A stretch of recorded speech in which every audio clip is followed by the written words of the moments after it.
सभी प्रिय विद्यार्थियों को नमस्ते। ज्ञान सागर संस्थान के इस YouTube प्लेटफॉर्म पर आपका हार्दिक स्वागत है। मैं अम्बुद मिश्रा हमेशा की तरह उपस्थित हूँ आपके बीच करंट अफेयर्स के इस शानदार से सेशन को लेकर। तो जैसा कि आप सभी जानते हैं कि हम लोग सितंबर करंट अफेयर्स को डिस्कस कर रहे हैं। सितंबर मंथ के करंट अफेयर्स को यानी कि पढ़ रहे हैं, उसके बारे में बातचीत कर रहे हैं। कई सारे इंपॉर्टेंट क्वेश्चंस हम लोग देखते हैं, क्विज़ देखते हैं। तो उसी कड़ी को आज आगे बढ़ाएंगे और आज 22 सितंबर का जो अपना सेशन है इसको स्टार्ट करेंगे। और सेशन स्टार्ट करने से पहले जो है एक छोटी सी अनाउंसमेंट आप सभी के लिए कि आप सभी लोगों ने ज्ञान सागर संस्थान का एप्लीकेशन डाउनलोड कर रखा है, ठीक है। तो यूट्यूब प्लेटफॉर्म के अलावा जो है ज्ञान सागर इंस्टीट्यूट का एप्लीकेशन प्लेटफॉर्म भी है, ऑनलाइन प्लेटफॉर्म है एप्लीकेशन। तो उसके माध्यम से आप सभी लोग क्लासेस, अपने बैचेस जो है, अपने सारे कोर्सेज जो हैं आप लोग वहाँ पर ज्वाइन कर रहे हैं, पढ़ रहे हैं। तो सूचना ये है कि आप सभी लोग अपनी एप्लीकेशन को अपडेट कर लीजिएगा, ठीक है। उसमें कुछ अपडेट आए हैं या आने वाले हैं। तो जैसे ही अगर आपको अपडेट दिखता है तो एक बार प्ले स्टोर पर आप जाकर चेक करिएगा। अगर आपके प्ले स्टोर में आप एप्लीकेशन में अपडेट आपको दिखाई पड़ता है तो उसको अपडेट कर लीजिएगा। उसके बाद से एप्लीकेशन में कुछ और चीज़ें जो हैं अच्छी चलेंगी, एप्लीकेशन आपका अच्छे से कार्य कर पाएगा, ठीक है। इसी के साथ स्टार्ट करेंगे आज का सेशन। तो यहाँ पर नेपोलियन की एक जो है उनका थॉट लिखा हुआ है, if you can not do great things, ठीक है, do small things in a great way. अगर आप महान चीज़ें यानी अच्छी चीज़ें नहीं कर सकते हैं तो छोटी छोटी चीज़ों को महान तरीके से करिएगा। बहुत ही शानदार बात है। अगर आप कोई बड़ी चीज़ नहीं, आप कोई बड़ा काम नहीं कर सकते हैं तो डजेंट मैटर, कोई बात नहीं, आप छोटे काम करिएगा और उस छोटे काम को ही बड़े तरीके से करिएगा। अच्छी सी बात लिखी, शानदार बात लिखी हुई है और इस पर अमल करिएगा, समझिएगा। इसी के साथ हम लोग अपने आगे बढ़ेंगे आज के सेशन में। तो हमारा जो आज का पहला प्रश्न है वो यह है कि निम्नलिखित में से किसको राज्यसभा का एक बार फिर से उपसभापति बनाया गया है, ठीक है। जैसा कि आप क्वेश्चन 1 देख रहे हैं कि किसको पुनः राज्यसभा का उपसभापति बनाया गया है, ठीक है ना। तो ऑप्शन ए है K Rahman Khan, option B PJ Kurien, option C Harivansh Narayan Singh, option D Najma Heptulla. तो गेस करिएगा इसका आंसर।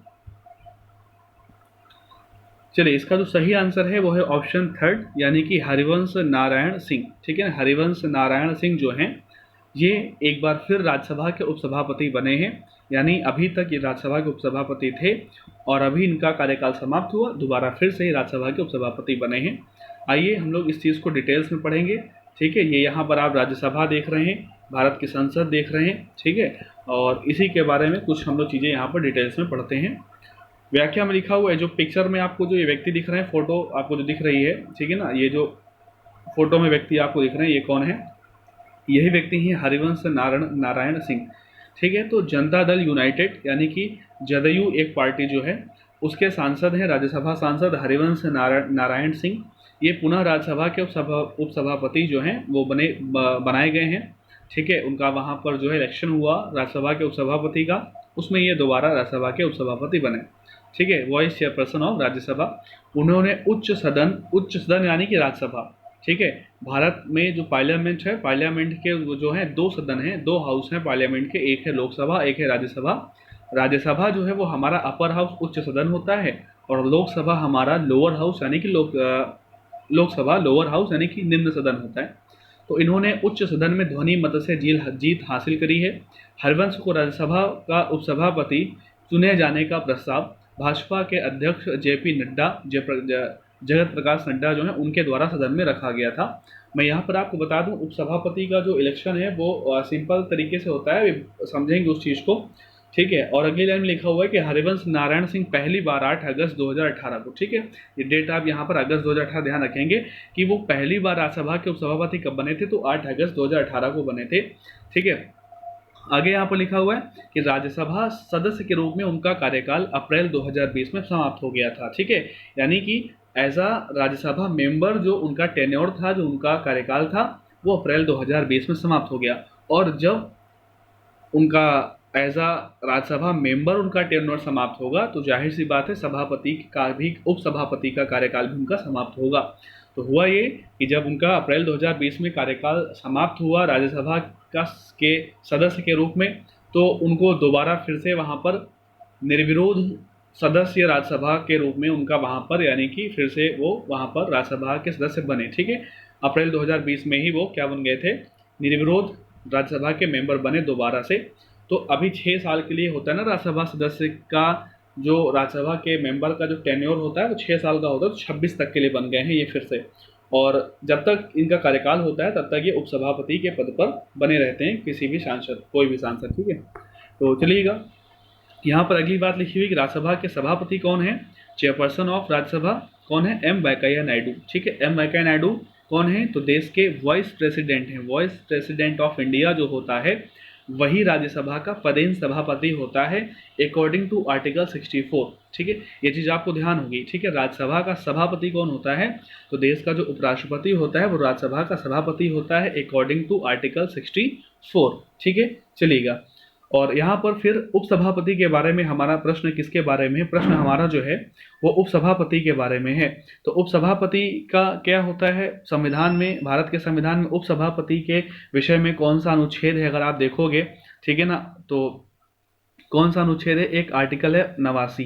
ठीक है ना, आर्टिकल 89 जो है भारतीय संविधान का, वो कहता है कि राज्यसभा का उपसभापति जो होगा वो सदस्यों के बीच से ही एक व्यक्ति होगा। ठीक है ना, यानी कि राज्यसभा के मेंबर्स के बीच से ही कोई एक व्यक्ति राज्यसभा का उपसभापति बनेगा।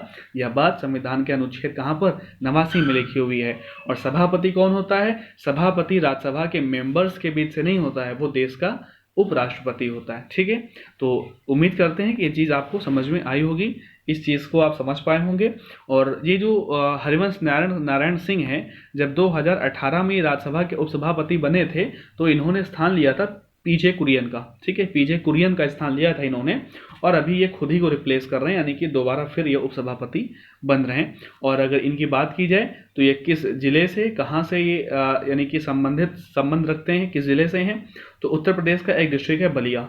ठीक है, ये चीज़ बिल्कुल आपको ध्यान रखनी है। ऐसे प्रश्न बहुत पूछे जाते हैं, आपसे ये प्रश्न ना पूछ के कि उपसभापति कौन बने, कैसे क्या, सीधा प्रश्न आपसे ही होगा कि हाल ही में, यानी कि बोल देगा आपसे, सितंबर 2020 में राज्यसभा के उपसभापति के रूप में एक बार फिर से हरिवंश नारायण सिंह निर्वाचित हुए। ठीक है ना, बताइएगा कि वह उत्तर प्रदेश के किस जिले से, किस क्षेत्र से संबंधित हैं। ठीक है, तो कहाँ से, बलिया से। बहुत ही अच्छा क्वेश्चन हो सकता है ये। तो चलिएगा, आशा करते हैं समझ में आई होंगी सारी बातें। आज के अपने अगले प्रश्न संख्या 2 पर चलते हैं। प्रश्न नंबर 2 है कि केंद्रीय मंत्रिमंडल ने हाल ही में बिहार के कौन से शहर में प्रधानमंत्री स्वास्थ्य सुरक्षा योजना के तहत नए एम्स को स्थापित करने की मंजूरी दी है। अब आप समझिएगा, यानी भारत सरकार का जो केंद्रीय मंत्रिमंडल है, ठीक है ना, भारत सरकार का जो केंद्रीय मंत्रिमंडल है उसने बिहार के कौन से शहर में एक नए एम्स को स्थापित करने की मंजूरी दे दी है। ठीक है, और किस योजना के तहत, प्रधानमंत्री स्वास्थ्य सुरक्षा योजना के तहत बिहार के किस शहर में एक नए एम्स की स्थापना की मंजूरी भारत सरकार के केंद्रीय मंत्रिमंडल ने दी। ऑप्शन ए है Begusarai, option B Darbhanga, option C है गया और ऑप्शन डी है मुजफ्फरपुर। ठीक है, गेस करिएगा आंसर। चलिएगा, आंसर बी है इसका, यानी कि दरभंगा। तो बिहार के दरभंगा सिटी में, बिहार के दरभंगा जिले के जो सिटी जो होगा दरभंगा, वहाँ पर एक नया एम्स बनेगा। और अगर बात की जाए एम्स की, तो बिहार में पहले से जो एक एम्स स्थित है वो है पटना एम्स। पटना में पहले से ही एक एम्स बना हुआ है, और बिहार का दूसरा एम्स जो होगा वो ये होगा दरभंगा में। ठीक है, इसकी मंजूरी भारत सरकार ने दे दी है। मंजूरी देने का ये है कि 2019 में बिहार के सीएम नीतीश कुमार ने अनाउंस किया था, घोषणा की थी कि बिहार के दरभंगा में एक नए एम्स बनाने की घोषणा की थी, और उसी घोषणा को ध्यान में रखते हुए भारत सरकार ने ये ऐसा मंजूरी दे दी है नया एम्स दरभंगा में बनाने के लिए। ठीक है, तो एम्स यानी कि अखिल भारतीय आयुर्विज्ञान संस्थान, यानी कि ऑल इंडिया मेडिकल साइंसेज। ठीक है, एक अखिल भारतीय आयुर्विज्ञान संस्थान की स्थापना की मंजूरी नरेंद्र मोदी की अध्यक्षता वाले मंत्रिमंडल ने दे दी है। वो कहाँ के लिए, बिहार के दरभंगा के लिए। इसे प्रधानमंत्री स्वास्थ्य सुरक्षा योजना के तहत स्थापित किया जाएगा। इस मंजूर किए गए नए एम्स को, ठीक है, यहाँ पर ध्यान देना कि 1264 करोड़, ठीक है, इस नए एम्स को जो है 1264 करोड़ रुपए की कुल लागत से तैयार किया जाएगा। ठीक है, ये राशि ध्यान रखनी है, कितनी, 1264 करोड़ की कुल लागत से इस एम्स को तैयार किया जाएगा। और इसका निर्माण भारत सरकार के अनुमोदन की तारीख से 4 साल की अवधि के भीतर पूरा होने की संभावना बताई गई है। यानी कि 2020 सितंबर 2020 में अनुमोदन दिया है भारत सरकार ने, ठीक है ना, इसको अप्रूव किया है। तो 4 साल यानी कि सितंबर 2024 तक बनने की इसकी उम्मीद है, ठीक है। बिहार के दरभंगा में स्थापित किए जाने वाले इस नए एम्स में 15 से 20 सुपर स्पेशलिटी विभाग होंगे। इस प्रस्तावित संस्थान की कुल क्षमता यानी कि जो है कुल बेड क्षमता 750 होगी, यानी कि 750 बेड्स यहाँ पर होंगे, और जिसमें इमरजेंसी है, ट्रॉमा सेंटर है, ठीक है, आईसीयू बेड हैं, आयुष बेड हैं, प्राइवेट बेड हैं, स्पेशलिटी और सुपर स्पेशलिटी बेड्स, जो यानी कि एम्स में सुविधाएं होती हैं वो सारी सुविधाएं यहाँ पर होंगी, ठीक है। और बिहार के सीएम कौन है, तो यहाँ पर सामने आपके लिखा हुआ नीतीश कुमार बिहार के सीएम है। राज्यपाल कौन है, तो महामहिम फागू चौहान जो है वो बिहार राज्य के राज्यपाल है, ठीक है। बात करेंगे एम्स की अगर, तो भारत का जो पहला एम्स है वो नई दिल्ली में स्थापित हुआ था, ठीक है। अगर हम लोग एम्स की बात करें, ये आप देख रहे हैं एम्स का लोगो है यहाँ पर, और अगर हम लोग बात करें भारत का पहला एम्स कब बना था, तो 1956 में भारत का पहला एम्स नई दिल्ली में बना था, ठीक है, जिसकी आधारशिला 1952 में रखी गई थी, ठीक है। आधारशिला यानी कि 52 में रखी गई, और जाके वो बनता कब है, 1956 में भारत का पहला एम्स, ठीक है।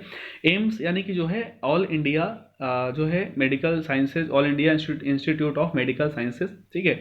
तो यहाँ पर क्या है कि स्नातकोत्तर यानी कि जो है ग्रेजुएशन, पोस्ट ग्रेजुएशन की जो मेडिकल एजुकेशन है उसमें अध्यापन का पैटर्न विकसित करना, ठीक है, यानी कि जो चिकित्सा शिक्षा में अध्यापन का पैटर्न है उसको डेवलप करना, ठीक है, और चिकित्सा शिक्षा को उच्च मानक प्रदर्शित करना, अध्यापन है, अनुसंधान है यानी कि टीचिंग है, और रिसर्च वगैरह है, ये सारे काम वहाँ एम्स में होते हैं। तो बाकी आपको एम्स के बारे में मालूम है, फिर भी अगर आपको ज़्यादा जानकारी करनी है तो ज़रा एक बार आप गूगल करिएगा, एम्स के बारे में ज़्यादा कुछ आप सीख पाएंगे, पढ़ पाएंगे, ठीक है। क्योंकि यहाँ पर हम लोग जो है ये इतनी सारी बातें नहीं कर सकते, कुछ यहाँ पर हम लोग लिमिटेड चीज़ें ही डिस्कस कर सकते हैं। अपना अगला क्वेश्चन आज का तीसरा क्वेश्चन, कौन से राज्य सरकार के द्वारा कोरोना वायरस के प्रसार को रोकने के लिए माई फैमिली माई रिस्पॉन्सिबिलिटी अभियान शुरू किया गया, ठीक है।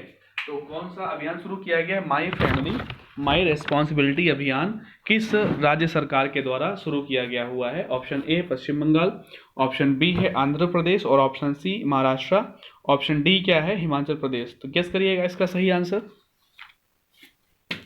इसका सही आंसर जो होगा वो ऑप्शन सी यानी कि महाराष्ट्र। महाराष्ट्र की सरकार ने माई फैमिली माई रेस्पॉन्सिबिलिटी नामक एक जो कैंपेन, एक अभियान शुरू किया हुआ है कोरोना वायरस कोविड-19 को फैलने से रोकने के लिए। अगर इसकी व्याख्या देखेंगे, इसकी डिटेल्स देखते हैं, तो उद्धव ठाकरे जो कि महाराष्ट्र के सीएम हैं, उन्होंने इस महामारी के प्रसार को फैलने से रोकने के लिए, यानी कि प्रसार मतलब फैलने से, इसको फैलने से रोकने के लिए माई फैमिली माई रिस्पॉन्सिबिलिटी नामक जो है वो अभियान शुरू किया हुआ है। बताया जा रहा है कि इस अभियान को जो है 2 चरणों में चलाया जाएगा। जो इसका पहला चरण होगा वो 10 अक्टूबर तक चलेगा, ठीक है। उसका दूसरा चरण इसका जो है वो 12 से 24 अक्टूबर के बीच में होगा। पहला जो चरण है जो स्टार्ट हो चुका है सितंबर से, वो 10 अक्टूबर तक चलेगा। फिर जो दूसरा चरण होगा, जो सेकंड स्टेज होगा, वो 12 से 24 अक्टूबर के बीच में होगा। अभियान के तहत अगर बात की जाए कि अभियान में क्या यानी कि यहाँ पर कार्य किया जाएगा, तो जो बृहन मुंबई नगर पालिका यानी कि जो नगर निगम है, बीएमसी जिसको बोलते हैं, ठीक है, बृहन मुंबई नगर निगम बीएमसी, ठीक है, उसके द्वारा क्या होगा कि नागरिकों के बुखार, कम ऑक्सीजन स्तर और अन्य कोविड-19 लक्षणों की जांच करने के लिए डोर टू डोर सर्वे किया जाएगा। यानी घर घर जाकर, यहाँ पर घर घर जाकर सर्वे किया जाएगा। जो बीएमसी के जो कार्यकर्ता होंगे, जो बीएमसी के वर्कर्स होंगे, वो यानी कि घर घर पहुंचेंगे, सभी के घर, यानी डोर टू डोर सर्वे करेंगे। वहां पर जाकर घरों में जाकर लोगों का बुखार चेक करेंगे, उनका ऑक्सीजन लेवल चेक करेंगे, या कोविड-19 की जो और भी सिम्टम्स होते हैं, जो लक्षण होते हैं, उनकी जांच करेंगे। तो ये डोर टू डोर सर्वे होगा। इस अभियान का उद्देश्य कोविड-19 प्रकोप के नियंत्रण के लिए प्रभावी स्वास्थ्य देखभाल शिक्षा प्राप्त करना। यहाँ पर ये भी होगा कि बीएमसी के वर्कर्स को यहाँ पर उनको एजुकेट भी किया जाएगा कि कैसे देखभाल करनी है और कैसे इसको रोकना है, ठीक है। तो इस चीज़ की यहाँ पर भी यानी कि वो थोड़ा बढ़ेगा इसका। और महाराष्ट्र के सीएम, जैसा कि पहले हम लोग को देखा कि उद्धव ठाकरे महाराष्ट्र के सीएम, और राज्यपाल भगत सिंह कोश्यारी जी राज्यपाल हैं महाराष्ट्र के, ठीक है। और महाराष्ट्र, एक चीज़ यहाँ पर और मैं आपको बता दूँ, ठीक है, कई सारे स्टेट्स का नाम जो है बीच बीच में आता है। तो जैसे कि अब यहाँ पर बहुत सारा, किसी भी स्टेट का सारा जीके यहाँ पर डिस्कस नहीं कर सकते हम लोग किसी एक क्वेश्चन में, या फिर किसी एक 35 से 40 मिनट की क्लास में 2 से 3-4 स्टेट्स का हम लोग जीके डिस्कस नहीं कर सकते। तो इसके लिए आवश्यक ये है कि आप कोई भी स्टेट जैसे हैं कुछ, ठीक है, तो पेपर वगैरह उठा के देखा करिए।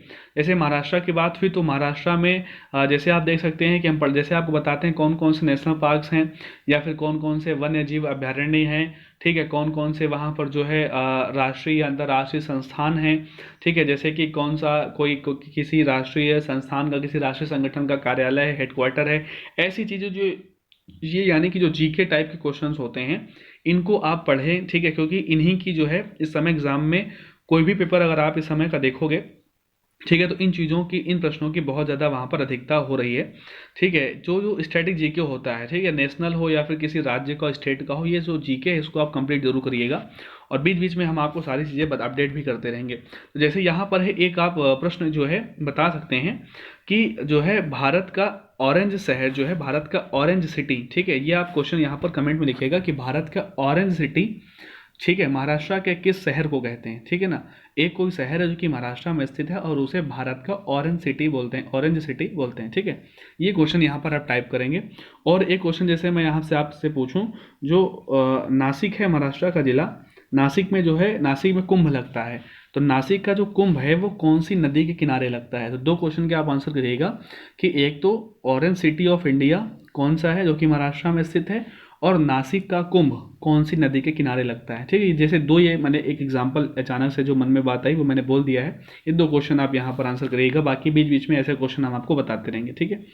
चलिएगा, बढ़ते हैं अपने आज के अगले प्रश्न संख्या 4 पर, कि टाइटन कंपनी ने भारत की पहली संपर्क रहित पेमेंट घड़ी यानी कि कॉन्टैक्टलेस पेमेंट वॉच, ठीक है, टाइटन कंपनी जो है, आप बहुत अच्छे से जानते हैं, टाइटन घड़ी की कंपनी है, उसने भारत की पहली कॉन्टैक्टलेस पेमेंट वॉच टाइटन पे लॉन्च करने के लिए किस बैंक से साझेदारी की है, ठीक है। यानी कि ये जो वॉच का नाम होगा क्या है, टाइटन पे, ठीक है, क्या नाम है, टाइटन पे वॉच का नाम है। वॉच कैसी होगी, कॉन्टैक्टलेस यानी कि संपर्क रहित।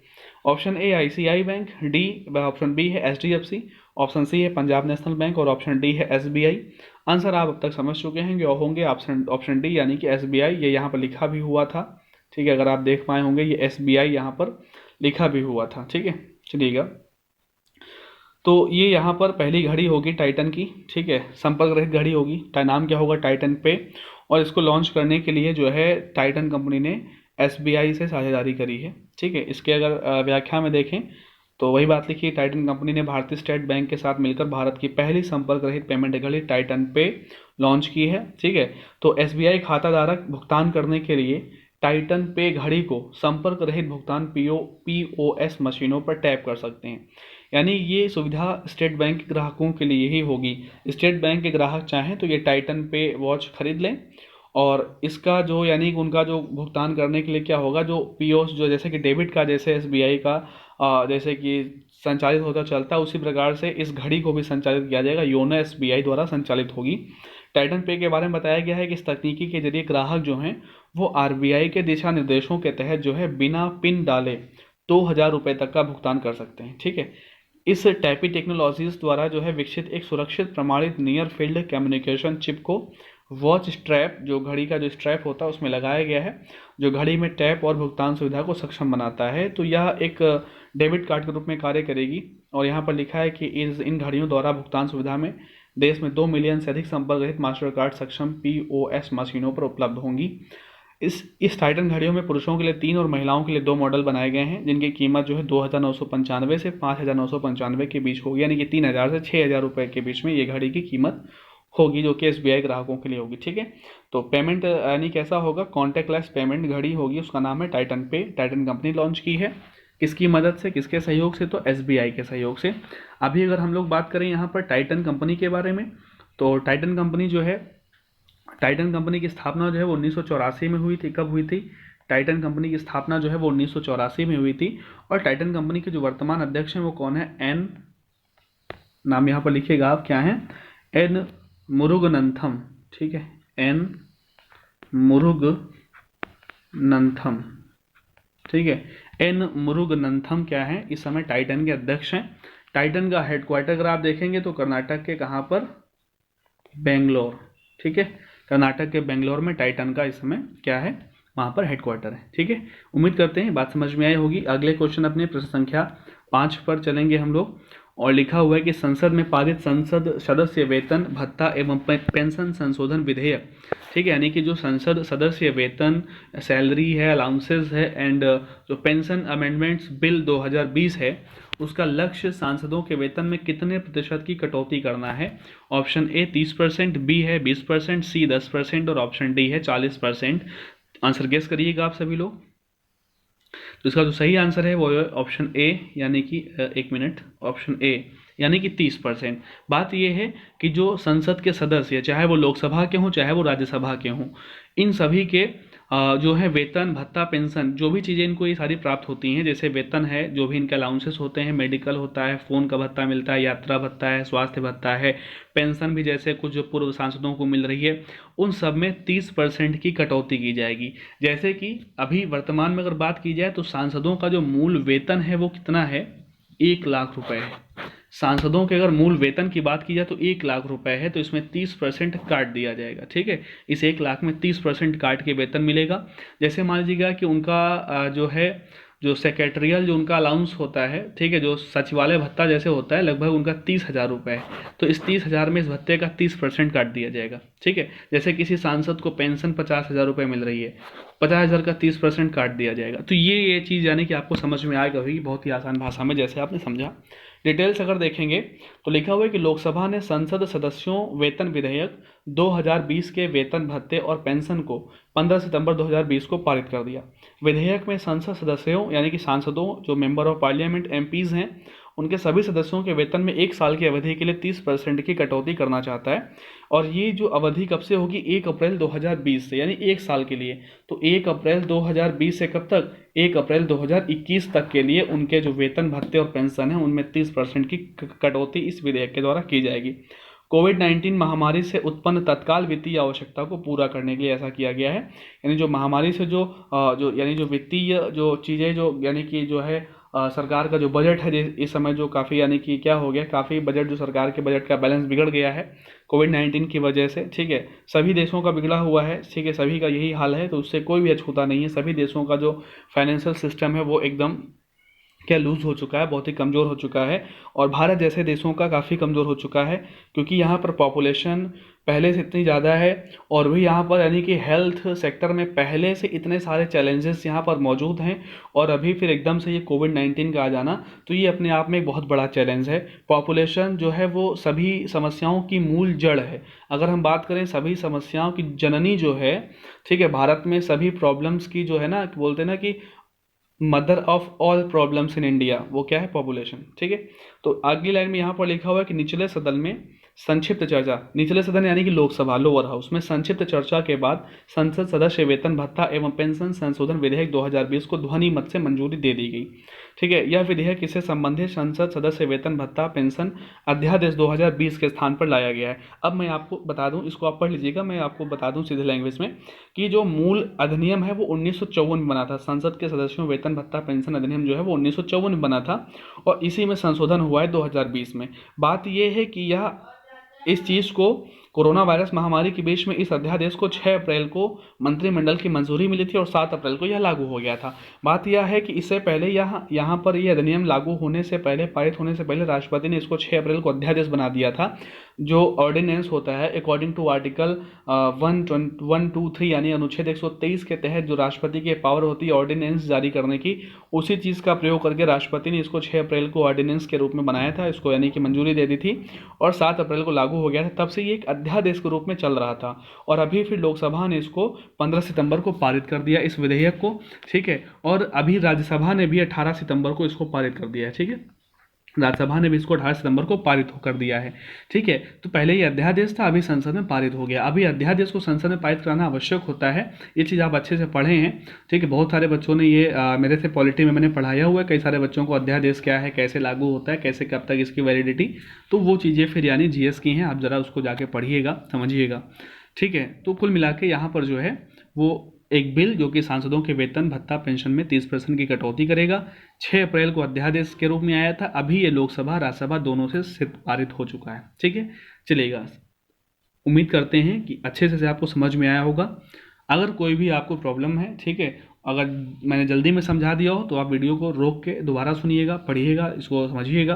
फिर भी कोई समस्या आती है तो आपके पास ऑप्शन है कि आप कमेंट बॉक्स में जाके अपनी समस्या, अपना क्वेश्चन वहाँ पर लिख दीजिएगा। ठीक है, और प्रश्न संख्या 6 पर हम लोग आ गए हैं।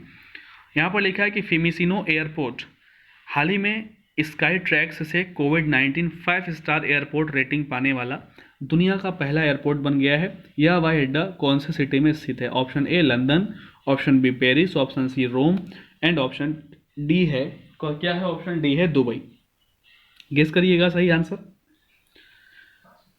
चलिएगा, इसका सही आंसर है ऑप्शन सी यानी कि रोम। क्या है? रोम। समझते हैं इस चीज़ को कि इटली में रोम में स्थित है फिमिसिनो इंटरनेशनल एयरपोर्ट, जिसको एफसीओ भी बोलते हैं। ठीक है ना, फिमिसिनो इंटरनेशनल एयरपोर्ट जिसे एफसीओ बोलते हैं शॉर्ट में। यूके आधारित एयरपोर्ट और airline service firm sky tracks से कोविड-19 5 स्टार एयरपोर्ट रैंकिंग पाने वाला दुनिया का पहला एयरपोर्ट बन गया है। अब समझिएगा ये एक बात। ठीक है, बात यह है कि यूके में एक संस्था स्थित है। ठीक है, एक फर्म स्थित है, उसका नाम क्या है? Sky tracks. ठीक है, कहाँ स्थित है? यूके में। जैसा लिखा हुआ है कि एयरपोर्ट और एयरलाइन सर्विस फर्म है, उसका नाम है स्काई ट्रैक्स, जो कि स्थित कहाँ है? यूके में। और ये क्या करता है? इसने क्या किया हुआ है? इसने कोविड-19 5 स्टार एयरपोर्ट रैंकिंग जारी की और उसमें पहली रैंकिंग जो है वो किसको मिली है? रोम स्थित फिमिसिनो इंटरनेशनल एयरपोर्ट को। और यह रेटिंग पाने वाला दुनिया का पहला एयरपोर्ट बन गया। ठीक है, इटली के सबसे व्यस्त हवाई अड्डे एफसीओ, ये जो है फिमिसिनो इंटरनेशनल एयरपोर्ट है, ये इटली का सबसे बिजी एयरपोर्ट है। ठीक है, ये नाम याद रखना आपको। ठीक है, आपसे नाम इसी तरीके से पूछेगा कि फिमिसिनो एयरपोर्ट किस देश में स्थित है? इटली में स्थित है। इटली का सबसे व्यस्त हवाई अड्डा है वो। ठीक है, और इसको दूसरे नाम से भी जानते हैं। इसका दूसरा नाम क्या है? यहाँ पर लिखा है लियोनार्डो दा विंची।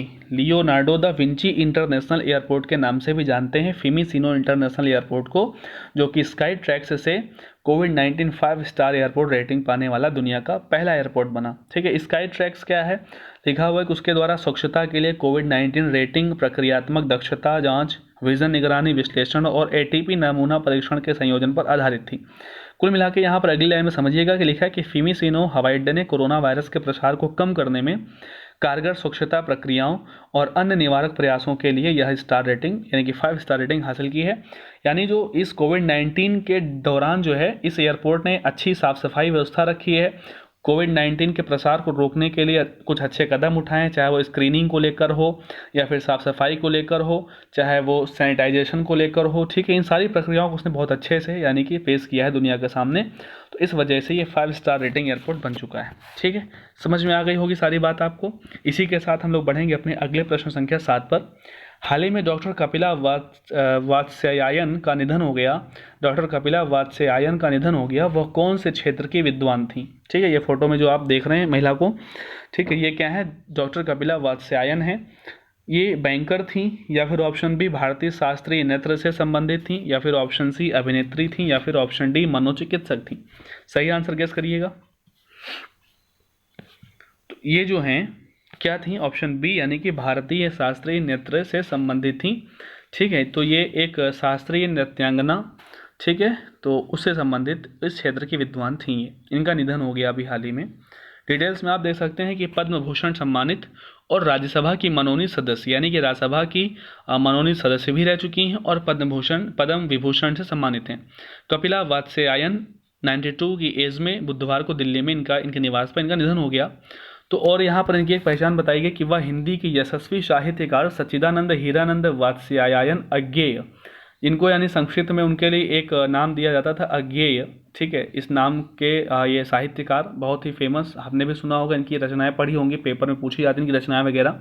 ठीक है, तो उन्हीं की ये पत्नी थी। कपिला जो है वो इंडिया इंटरनेशनल सेंटर की आजीवन न्यासी भी थी। जो इंडिया इंटरनेशनल सेंटर है उसकी आजीवन न्यासी, न्यासी का मतलब होता है ट्रस्टी भी थी उसकी life time. India international centre पदाधिकारियों ने डॉक्टर कपिला वात्स्यायन का जो 1930 से 40 के दशक में जो ये भारतीय नृत्य संबंधी अनुसंधानों के लिए जीती जागती रिकॉर्ड की तरह थी। यानी उनकी एक विशेषता, उनका यानी उनकी बड़ाई उनकी की है, तारीफ करी गई है। यह दशक नृत्य संस्थानों के निर्माण का भी एक दशक था, यानी कि इस समय वो इंटरनेशनल सेंटर की अध्यक्षा थी, इस वजह से है। और कपिला ने न केवल एक नृत्य विद्वान थी बल्कि वह एक इतिहासकार भी थी। भरतनाट्यम और ओडिसी के साथ साथ जो है कथक और मणिपुरी नृत्य विधा में भी पारंगत थी। यहाँ पर बता रहे हैं कि वर्ष 2006 में वो राज्यसभा के लिए मनोनीत हुई थी, फिर 2011 में उनको पद्म विभूषण भी मिला। राज्यसभा में 2006 में ये मनोनीत हुई थी, फिर लेकिन लाभ के पद के विवाद के चलते इन्होंने इस्तीफा दिया था, लेकिन उसके बाद दोबारा फिर ये राज्यसभा सदस्य मनोनीत हुई थी और फिर 2011 में इनको पद्म विभूषण, जो कि देश का दूसरा सर्वोच्च नागरिक पुरस्कार है भारत रत्न के बाद, वो इनको 2011 में मिला हुआ था। ठीक है, तो ये सारी बातें जो हैं, जैसे कि इनको कब पद्म विभूषण मिला, कब ये राज्यसभा में नॉमिनेट हुई, ठीक है ना, और ये किसकी पत्नी थी, ठीक है, या फिर जो है ये किस क्षेत्र से संबंधित थी, ठीक है, कहाँ से, किस राज्य से, तो ये दिल्ली से संबंधित हैं, ठीक है, नई दिल्ली में ही रहती थी, वहीं इनका जन्म हुआ था। ठीक है, तो ये सारी बातें जो है पॉइंट टू पॉइंट आप नोट कर सकते हैं, नोट्स में इनको यानी बना सकते हैं, नोट्स में इसको लिख सकते हैं। अगला क्वेश्चन 8 नंबर, ठीक है, इसमें लिखा हुआ है कि निम्नलिखित में से किसने, ठीक है, हाँ 7वां क्वेश्चन हो गया था, 6वां भी हो गया था, ठीक है, 8वां क्वेश्चन ही है कि निम्नलिखित में से किसने वैश्विक आयुर्वेद शिखर सम्मेलन के चौथे संस्करण का उद्घाटन किया। ठीक है, यानी कि जो चौथा संस्करण है वैश्विक आयुर्वेद शिखर सम्मेलन का, उसका उद्घाटन, उसका इनॉग्रेशन किसने किया। Option A Harshvardhan Singh, option B Rajnath Singh, option C Narendra Modi ji, option D M Venkaiah Naidu ji. सही आंसर गेस करिएगा।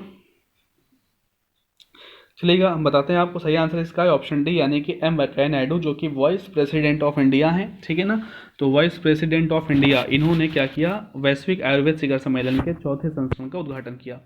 आगे बढ़ेंगे डिटेल्स में, तो लिखा हुआ है कि वेंकैया नायडू जी ने emerging opportunities for Ayurveda during pandemic के विषय पर वर्चुअली आयोजित वैश्विक आयुर्वेद शिखर सम्मेलन के चौथे संस्करण का उद्घाटन किया। अब आप यहाँ पर समझिएगा कि इस वैश्विक आयुर्वेद शिखर सम्मेलन, जो कि 2020 में इसका चौथा संस्करण आयोजित हुआ, वर्चुअली आयोजित हुआ, यानी कहीं बैठक नहीं हुई, ये ऑनलाइन कॉन्फ्रेंस के माध्यम से उद्घाटन किया गया इसका।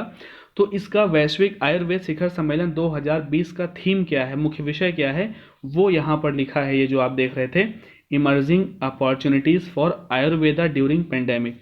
तो ये वैश्विक आयुर्वेद शिखर सम्मेलन 2020 का मुख्य विषय थीम है, इसको लिख लीजिएगा। उद्घाटन किसने किया, एम वेंकैया नायडू जी ने, जो कि देश के उपराष्ट्रपति हैं।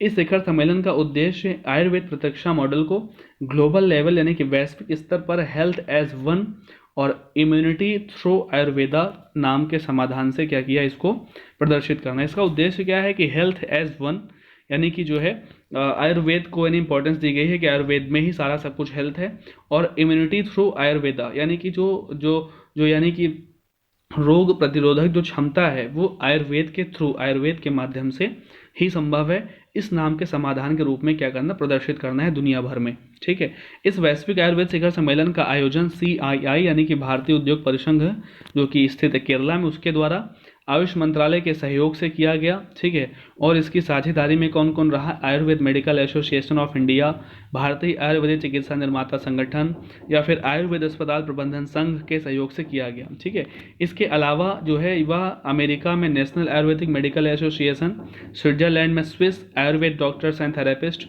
Association for Ayurvedic medicine in the Netherlands, यानी कि अंतर्राष्ट्रीय संस्थाओं के द्वारा भी ये समर्थित है। ठीक है, तो इसका सम्मेलन कौन करता है, बस आप ये लिख लीजिएगा, CII भारतीय उद्योग परिसंघ इसका आयोजन किया।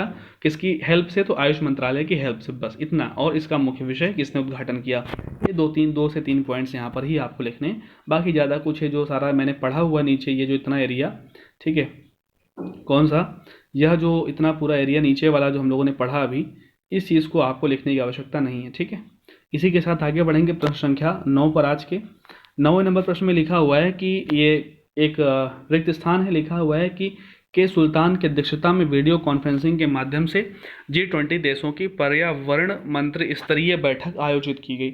यानी कि G20 देशों के पर्यावरण मंत्रियों की बैठक का आयोजन किसकी अध्यक्षता में किया गया, कौन से देश के सुल्तान की अध्यक्षता में किया गया। ऑप्शन ए संयुक्त अरब अमीरात, option B Bahrain, option C सऊदी अरब, या फिर ऑप्शन डी यमन। तो जो ऑप्शन सी है सऊदी अरब। ठीक है, सऊदी अरब के सुल्तान की अध्यक्षता में G20 देशों के पर्यावरण मंत्रियों की बैठक आयोजित की गई, जिसमें भारत का प्रतिनिधित्व किसने किया, आप देख रहे हैं प्रकाश जावड़ेकर जी हैं ये। ठीक है, जो भारत के पर्यावरण जल एवं जो जलवायु परिवर्तन, ठीक है, वन तथा जलवायु परिवर्तन मंत्री, पर्यावरण मंत्री कौन है, प्रकाश जावड़ेकर जी। इन्होंने ही G20 की इस बैठक में भारत को रिप्रेजेंट किया। डिटेल्स में अगर इसकी व्याख्या देखेंगे तो सऊदी अरब के सुल्तान की अध्यक्षता में यह बैठक संपन्न हुई। ठीक है, इस बैठक में भारत को रिप्रेजेंट किसने किया, तो जैसा मैंने पहले ही बताया कि प्रकाश जावड़ेकर ने इसमें क्या किया, भारत को यहाँ पर रिप्रेजेंट किया। और इसके अलावा यहाँ पर जो है बात लिखी है कि किन मुद्दों पर यहाँ पर बात की गई। तो भू क्षरण को कम करने की वैश्विक पहल और कोरल रीफ कार्यक्रम G20 पर्यावरण मंत्रियों की बैठक में शुरू की गई। इसका उद्देश्य क्या था? G20 देशों और वैश्विक स्तर पर भूमि क्षरण को रोकना और किसी को नुकसान न पहुंचाने के सिद्धांत का पालन करने के लिए मौजूदा ढांचे के जो जो यानी कि जो स्ट्रक्चर है उसको मजबूत करना है। ठीक है, तो ये सऊदी अरब ने ही इसकी अध्यक्षता, क्योंकि इससे पहले देखा था आपने कि पर्यटन एवं संस्कृति मंत्रियों की G20 देशों की बैठक हुई थी, उसका भी अध्यक्षता सऊदी अरब ने की थी। तो इसकी मूल बात ये है कि जो 2020 का G20 का जो शिखर सम्मेलन होने वाला है नवंबर में 2020 में जो G20 का शिखर सम्मेलन होने वाला है, उसकी अध्यक्षता सऊदी अरब ही करेगा। ठीक है, जो शिखर सम्मेलन G20 का जो एक मुख्य सम्मेलन होता है, फिर उसके बाद क्या होता है, जैसे कि शिखर सम्मेलन एक जो होता है वो मुख्य सम्मेलन होता है, फिर उसके बाद उसके पर्यावरण मंत्रियों की बैठक, उसके संस्कृति मंत्रियों की बैठक, उसके रक्षा मंत्रियों की बैठक, उसके वित्त मंत्रियों की बैठक। ठीक है, इस तरीके से उस G20 देशों के जो केंद्रीय बैंक है उनके गवर्नर्स की बैठक, इस तरीके की बैठकें अलग अलग होती हैं। तो जो देश शिखर सम्मेलन की अध्यक्षता करता है वही इन सब की भी अध्यक्षता करता है। तो G20 के बारे में मैंने पिछले वीडियो में आपको जो है सारा सब कुछ, यानी 2 क्लासेस पहले वाले वीडियो में सारा सब कुछ हमने बताया था कि G20 का गठन 1999 में हुआ था। ठीक है, और 2019 का जो सम्मेलन है वो जापान के ओसाका में हुआ था। 2020 का सम्मेलन जो है नवंबर में सऊदी अरब इसकी अध्यक्षता करेगा वीडियो कॉन्फ्रेंसिंग के माध्यम से। ठीक है, G20 देशों के सदस्य कौन कौन से 20 देशों के नाम भी मैंने आपको बताए थे, गिनवाए थे। ठीक है, तो PDF में आपके पास होगी तो आप पढ़ सकते हैं। तो इस चीज़ को जो है वहाँ वापस से जाकर G20 के बारे में पढ़िएगा, सब कुछ मैंने पिछली वीडियो में सारा सब कुछ बताया हुआ था। ठीक है, चलिएगा, इसी के साथ प्रश्न को समाप्त करते हैं। और आज का अपना आखिरी प्रश्न संख्या 10 लिखा हुआ है कि ब्लू फ्लैग के संबंध में निम्नलिखित कथनों पर विचार कीजिएगा। ठीक है, ब्लू फ्लैग के रिगार्डिंग जो है वो एक कुछ यहाँ पर 2 स्टेटमेंट दिए गए हैं और ये बता रहा है कि इन दोनों स्टेटमेंट्स पर क्या करिएगा, आप जो है विचार करिएगा। ठीक है, तो लिखा हुआ है कि यह किसी भी समुद्री तट या बीच को, जिसको आप बोलते हैं ना बीच बोलते हैं, तो बीच या फिर उसको समुद्री तट कहते हैं, तो या किसी भी समुद्री तट को दिया जाने वाला एक खास किस्म का प्रमाण पत्र यानी कि सर्टिफिकेट होता है। स्टेटमेंट 2 है कि इसे संयुक्त राष्ट्र की एजेंसी यूनेस्को के द्वारा दिया जाता है। अब पूछ रहा है कि निम्नलिखित में से कौन सा कथन सही है। ऑप्शन ए केवल 1, ऑप्शन बी केवल 2, ऑप्शन सी 1 और 2 दोनों, ऑप्शन डी ना ही 1 ना ही 2। इसका सही आंसर है ऑप्शन 1 यानी कि ऑप्शन 1 यानी कि क्या होगा, केवल 1। ठीक है, यानी कि जो केवल पहला स्टेटमेंट है वही इसका क्या है, सही आंसर है। ठीक है, ब्लू फ्लैग लिखा हुआ है किसी भी समुद्री तट यानी बीच को दिया जाने वाला एक खास किस्म का प्रमाण पत्र है जो फाउंडेशन फॉर एनवायरमेंटल एजुकेशन नाम के एक अंतर्राष्ट्रीय गैर सरकारी संगठन के द्वारा दिया जाता है। ठीक है, तो जो यहाँ पर सेकंड स्टेटमेंट आपने देखा था ना कि इसे संयुक्त राष्ट्र की एजेंसी यूनेस्को द्वारा दिया जाता, तो ये गलत था। इस वजह से यहाँ पर केवल हमारा पहला स्टेटमेंट ही सही था। तो आंसर हमारे यहाँ पर कौन था, 10वें का ए ऑप्शन जो है वो सही आंसर था। यहाँ पर बात हम लोग कर रहे थे ब्लू फ्लैग, तो ये किसके द्वारा दिया जाता है, फाउंडेशन फॉर एनवायरमेंटल एजुकेशन नाम के एक NGO द्वारा, अंतर्राष्ट्रीय गैर सरकारी संगठन यानी कि इंटरनेशनल NGO के द्वारा दिया जाता है। इस संगठन का मकसद क्या होता है कि पर्यावरणीय जागरूकता के जरिए सतत विकास को बढ़ावा देना है। डेनमार्क के क्या है कोपहेगन शहर स्थित इस संगठन द्वारा ब्लू फ्लैग सर्टिफिकेट की शुरुआत साल 1985 में की गई थी। तो जो है डेनमार्क के कोपहेगन में जो है ये स्थित है फाउंडेशन फॉर एनवायरमेंटल एजुकेशन। इस ब्लू फ्लैग सर्टिफिकेट की शुरुआत जो है वो साल 1985 में फ्रांस से की गई थी। ठीक है, फाउंडेशन फॉर एनवायरमेंटल जो एजुकेशन है इसकी शुरुआत जो है 1985 में फ्रांस से की गई थी और वर्तमान में कोपहेगन डेनमार्क में स्थित है। ठीक है, तो ये इसमें होता है क्या है कि जो है पर्यावरणीय जागरूकता को बढ़ाने के लिए इसमें कुछ लगभग 35 से 36 मानक होते हैं, स्टैंडर्ड्स होते हैं, जिनको फॉलो करने के बाद यह सर्टिफिकेट किसी भी समुद्री तट यानी कि बीच को दिया जाता है।